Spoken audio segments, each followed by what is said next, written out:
First up at 11, this darling 7-year-old girl who's going to need plastic surgery.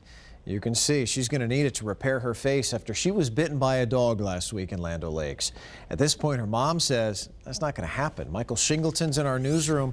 Michael, first things first, how is she doing? Well, Mark, she's obviously extremely scared of that dog named Bubba. She's been having nightmares about him ever since this happened last Wednesday. She's going to get those stitches out on Friday, but she's worried about the scars that she may have forever.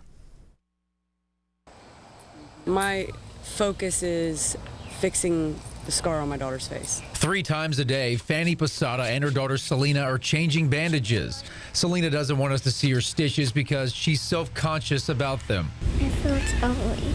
This is what it looks like underneath. Several bite marks on her left cheek, 28 stitches in all. These wounds will heal. It's the emotional scars Mom's worried about. I want to make her feel beautiful again.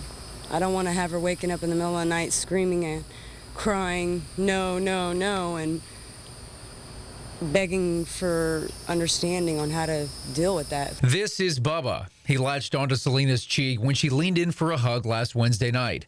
Bubba's owner was holding him on a leash outside their home during the attack.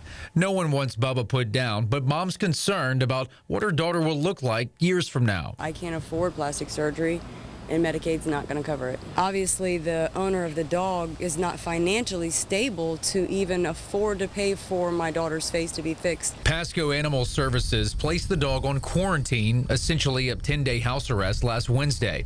Once that period expires this weekend, animal investigators will determine if the dog is considered dangerous. Bubba has never bitten anyone, which will come into play for Animal Services. The animal never showed aggression.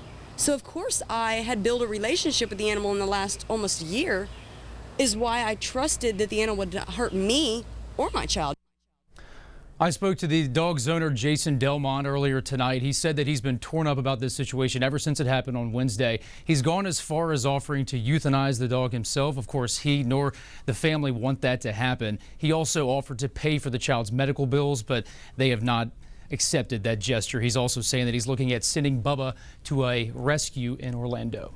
We're in the newsroom tonight. I'm Michael Shingleton, Fox 13 News.